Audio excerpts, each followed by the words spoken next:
Great to have you with us. In our first story, the government is considering mass burial for victims of the Monday Kintampo Highway accident. 27 persons were burned beyond recognition. The MCE for Kintampo is proposing mass burial for the charred bodies. He is, however, worried about legal issues that may come up if the families come forward later. Municipal Chief Executive of the area, Michael Sarkodie Bafo, spoke to JoyNews. Any option, except to maybe find out from the medical people if they have a way by which we can decipher one body from the other. Otherwise, we will have no option left to us than to, visit what happened, unfortunately, last year. Mass burial. It's quite unfortunate. Quite unfortunate. We will have to work together. All the agencies. Does such situation bring burden on you as as municipal, as districts? Seriously. This, as you have seen, occurred within my jurisdiction.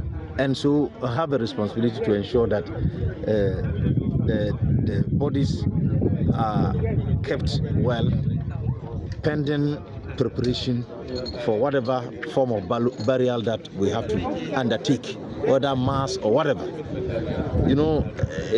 We also have some legal issues involved here. We don't want to do things and later on family members of the deceased will come with lawsuits and all that. That why did you do ABC? So I'm sure that the police will do the needful. Now we have some details of the accidents put together by my colleague Mohammed Nuruddin. Now there were 7 passengers on board that Yutong bus from Bokun. The 7, included the driver and the conductor. 3 women, a man and a girl were inclusive. Now, the girl was traveling with one of the women. Both were from Putinga in Burkina Faso. It is believed they are Burkina-based. The man alighted at Tamale. Tomatoes, green pepper were in the bus belonging to the 2 women who were also on board. Now, before the bus left Boko for Techiman, 10 more people or so who came from Garu wanted to join, but the driver refused. He said he could only allow them if part of the vegetables were offloaded. So the passengers had to sleep over in Boko and continue their journey today. But on his way, the driver was said to have taken 5 more passengers. All the 3 women survived the accident. Unfortunately, the girl and the driver died. It's difficult to know the identities of those who joined on the way. Now, only 2 people who left Boku on board died in the accident.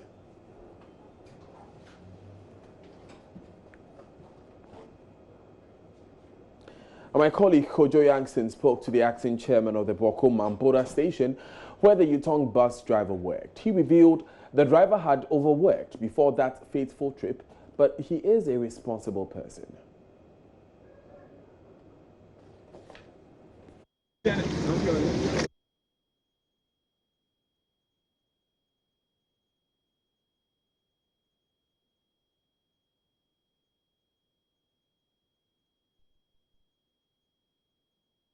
In fact, and the way we also work with each other, we don't have any problem with any. You don't have any problem with anybody in the whole station.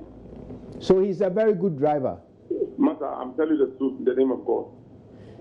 Okay, now one of the passengers says that he was falling asleep. Come again? One of the passengers who survived the accident. She is telling us that the Yutong bus driver was sleeping. He was falling asleep. That one I can't say no because what I'm saying that I can't say that one. I'm not inside the car, but I know his character. So what will he normally do if he's driving and he's feeling sleepy? From what you know about his character, what does he do? He will park and sleep. Is that what he normally does? Yes. So at this accident happened at dawn. You are saying that he had already traveled once, brought some passengers, traveled again, and this was his 3rd trip? What I'm saying now, the way I'm respecting him, the way that I know that the way he do his work, it's not the driver that will go today You see, sometimes somebody that leave Boku today, when he reach Kumasi today, tomorrow, she will load tomorrow again. Tomorrow next is there. He's the one photographer that we are talking about him. He is rest his peace. When he load here and go, she will make almost 3 days or 4 days before coming back here. I see. So that is why I'm saying that I'm respecting him. Okay, so you were saying that you wrote down the names of the passengers. So do you have the names of the passengers who were in this car? Yes, I have the lady that who's coming from the Savon Gari. Now, one of the survivors, a pregnant woman, spoke to Erastus Asaridonko on Monday, giving details that corroborate information from the station master. U-turn bus. So she said she was in the U-turn bus. I didn't see before say car be accident. No, dear now whom. Tama car be accident. Na me ti driver ne seat me sanso. Nti me kita akwada. Na boy bi so temincha na eboa me na akwada no. Akwala no wadin fie say. Oh, 12 years. Nti tama akwada no die na boy na ji na mama. Nti tama jana to car no na me ndaye nso se na akwada no me ntumi mpaja no. Se na hit home no. Mantumi ma yesa mantumi boy na okita akwara no akam akwara no so akam.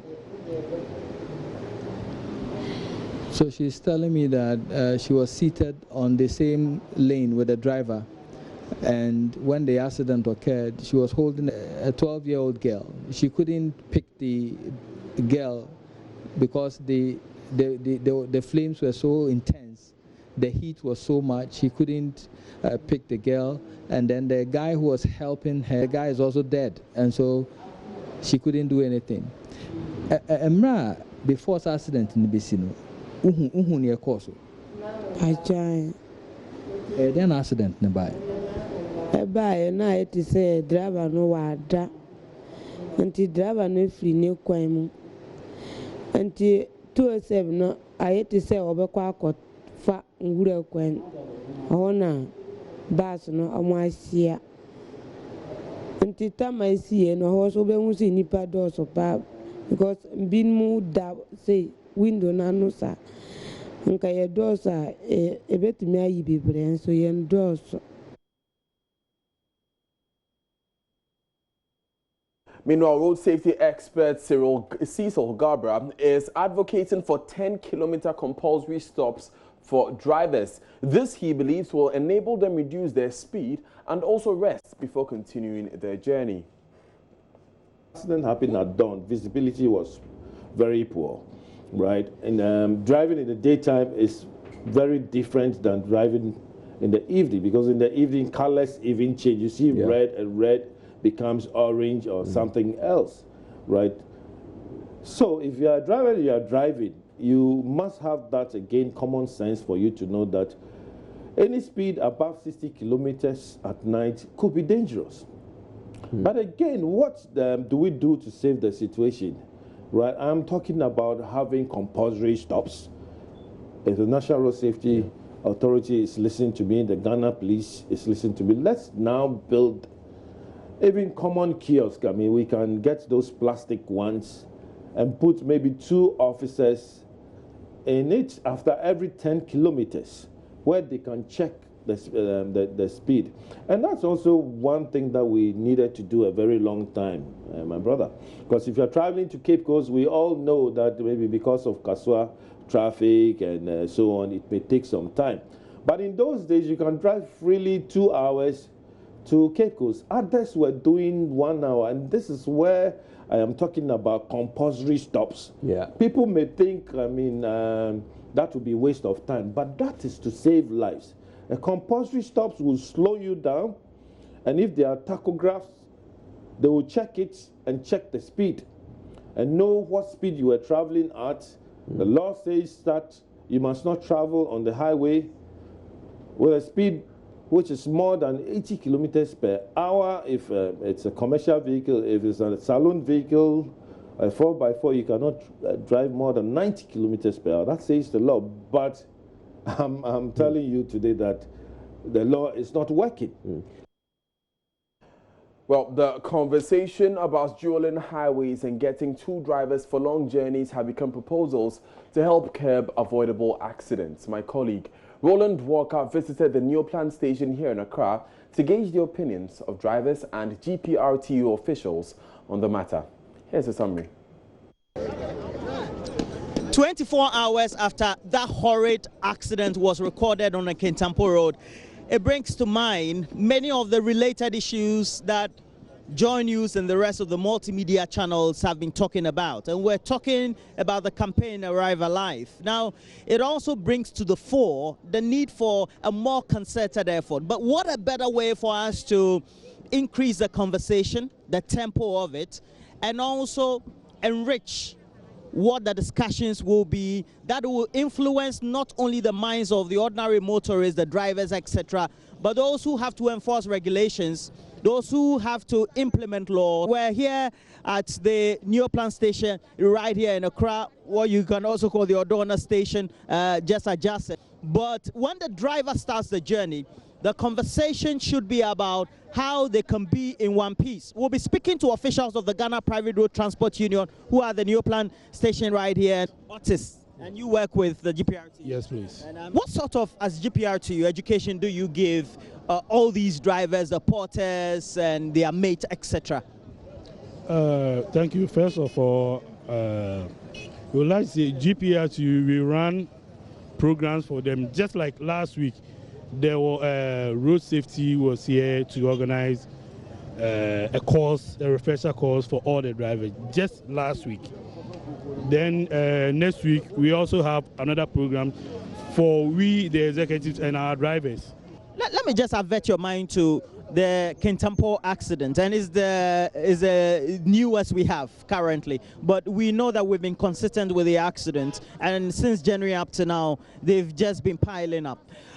Usually, as an administrator, somebody who interacts and supervises with the drivers, when you hear of such news, what comes to mind? It's always sad because you never know. I myself, I might be a transporter, but my wife and my children might be on the road traveling. And when this happens to them, whether you are a transporter or any other, you feel bad.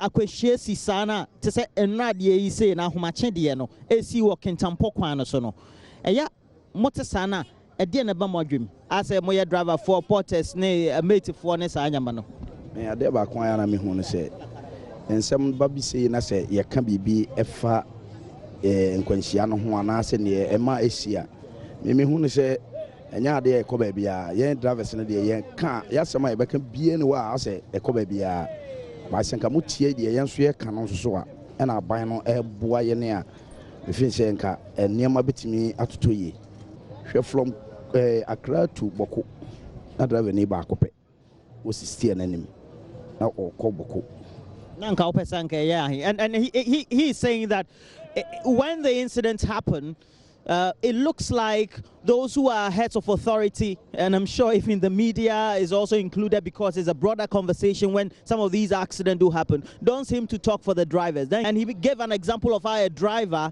alone would have to sit in a big bus and drive all the way to Boko.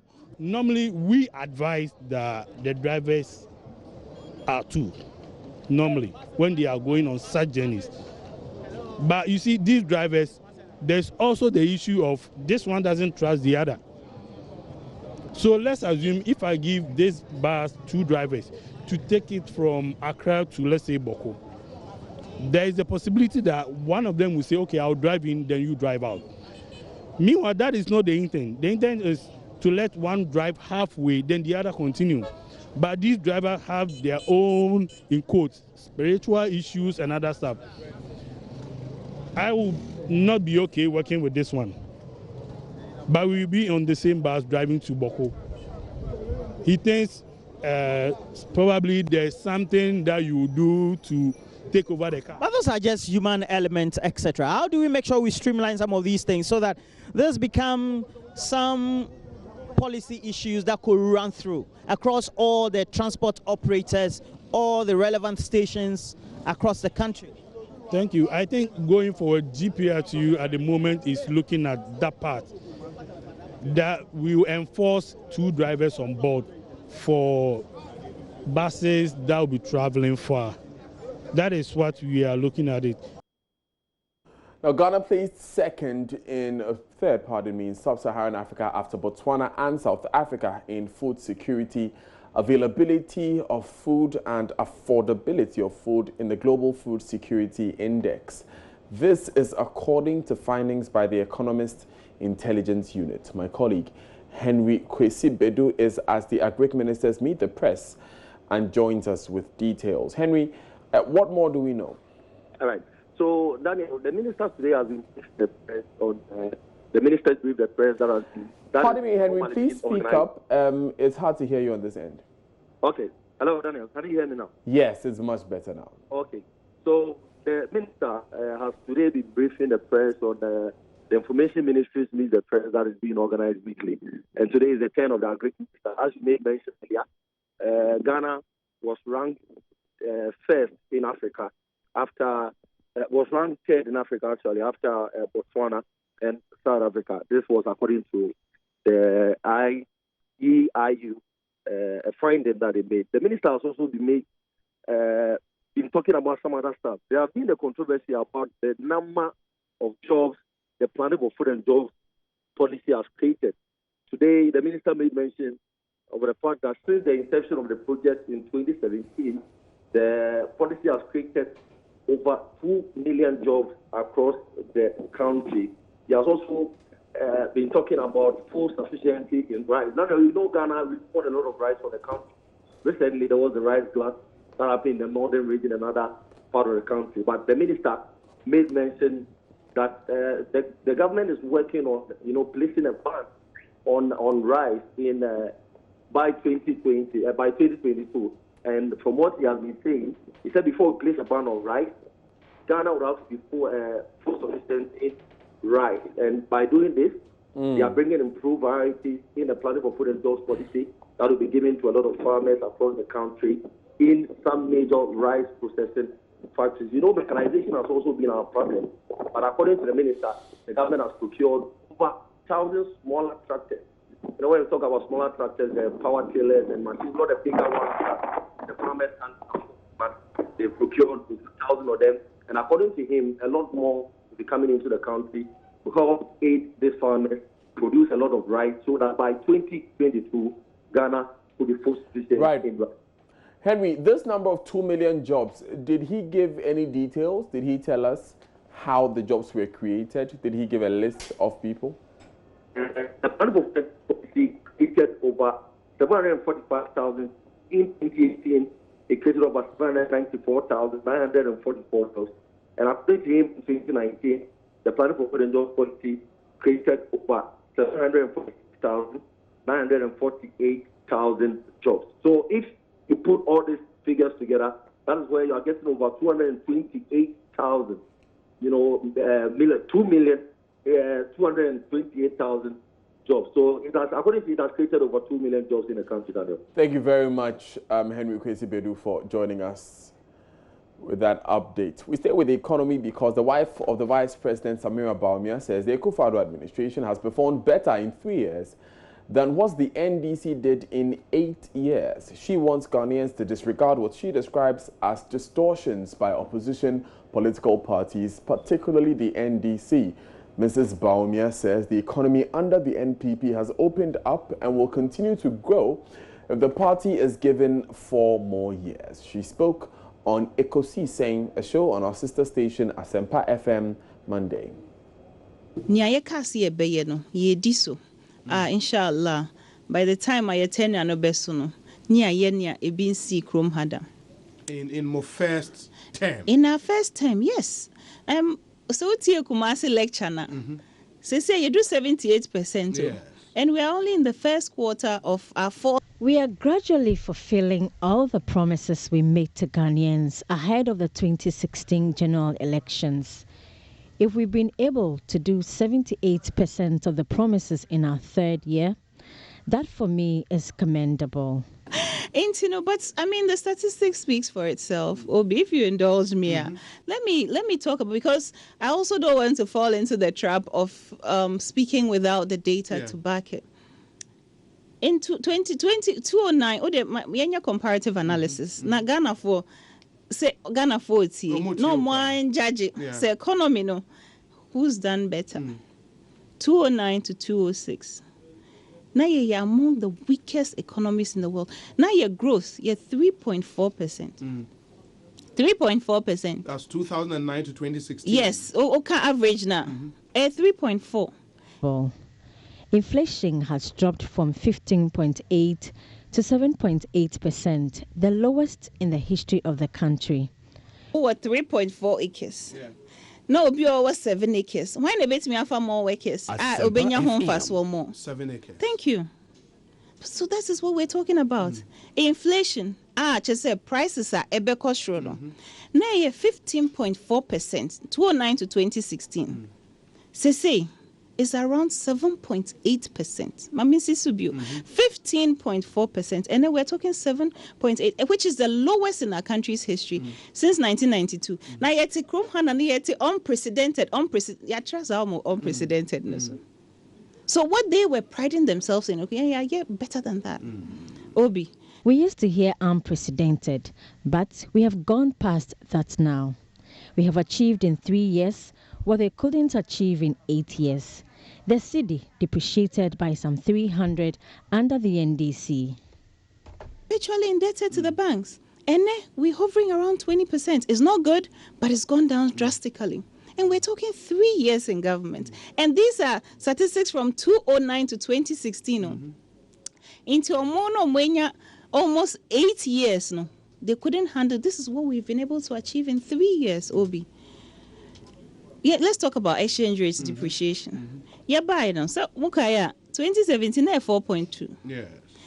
2009, President Kufuor na cedi no 1.2. And now, over 8 years, no, omo 2009 to 2016 record, no, omo movie cedi no to 4.2, which is increase of more than 300% increase, and now devaluation, depreciation in the cedi. Nene.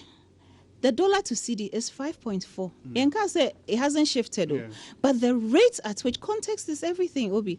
The rate at which it has moved, it is 4.4. If NDC were managing the economy the way they've been managing it before we won power now, it drew 12 points, BB. Because this is 300% increase over that period. No, if we were replicating what they do, or if they were in power, God forbid, and then we'll be talking about 12.8. But we've just moved from 4.2 to 5.2. So we're doing fine. Live on JoyNews today, we move to other sectors, and his physical disability would not allow him to have a shot at education at the preschool level. Single parent mother tutored him until he was old enough to begin schooling midstream in class 3, passed the Basic Education Certificate Examination BECE with distinction. Having braved the initial storm, he's in first year of senior high school, aspiring to become a medical doctor, and has attracted presidential attention. That's the story of 16-year-old Marvin Ochre of Opokuari School, who is defying all odds to pursue his dream. Marvin struggles to climb a staircase every day, falling and rising again now and then to access the classroom.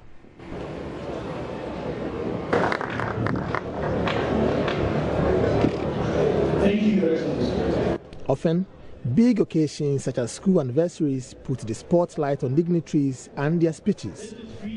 Physically challenged Marvin stole the show this time around as he was given a standing ovation when he was mentioned to receive an award with President Akufo-Addo in attendance. His recognition evoked emotions from the crowd, with some struggling to hold back tears. Mom was the one who taught me at home, so I already know ABCD and how to read a little bit. So when I went to school, it was very easy for me. So, which class did you start your school? Class 3. Class 3. Class 3. Wow. So when you started class 3, how was it like? Tell us more. That time, I was second. I didn't know how it came about. And I completed GHS and I got a grade 8 in the BCE. And then I attended Opokuari School. And my wish is to become a doctor. Marvin's mother, Rebecca Ochere, a single parent who has stood by him and yet another child who is also physically challenged. I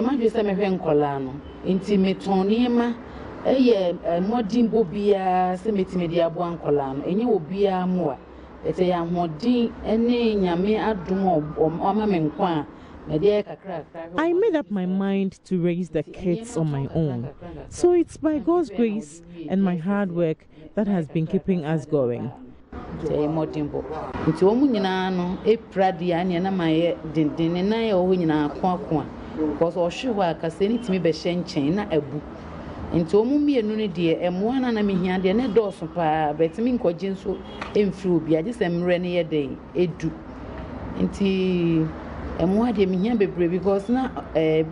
Some people came to me to help the kids undergo surgery, but I didn't hear from them again. I really need help to take care of them so they don't end up begging by the roadside.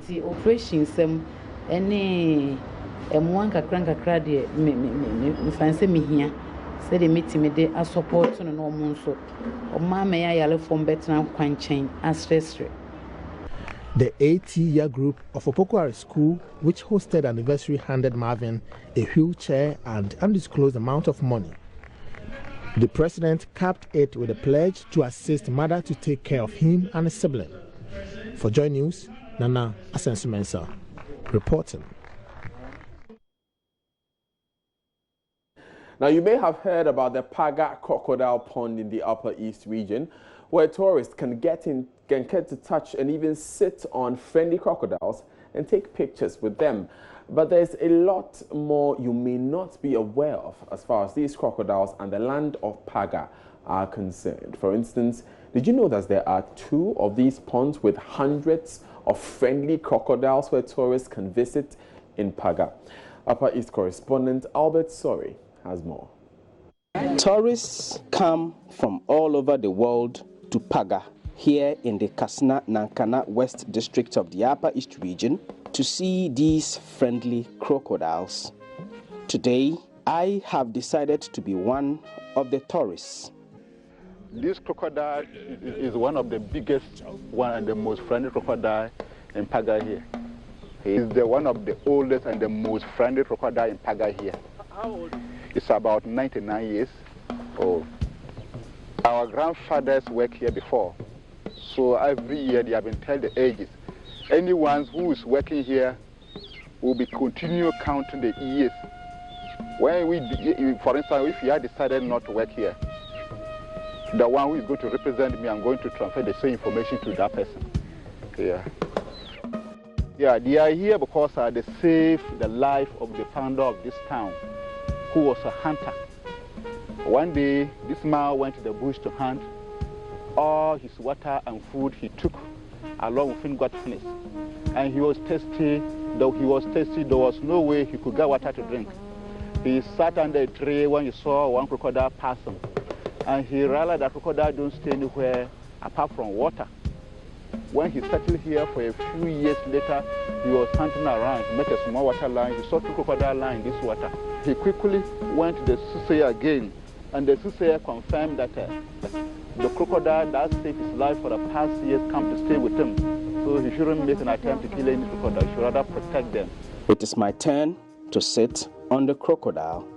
Okay, it's really rough, and you can actually sit on it like a normal pet.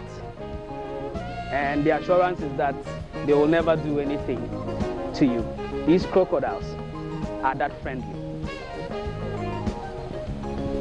So this is the, okay, whoa, okay.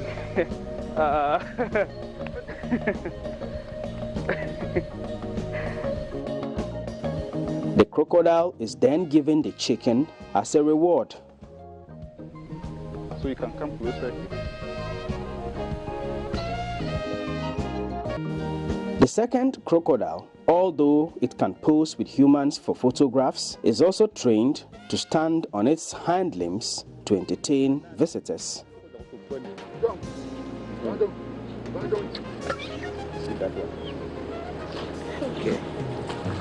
The other pond here in Paga is the Chief's Crocodile Pond. According to Isahaku Mahama, the tour guide here, this was the first ever crocodile pond in Paga. This is the Chief Crocodile Pond.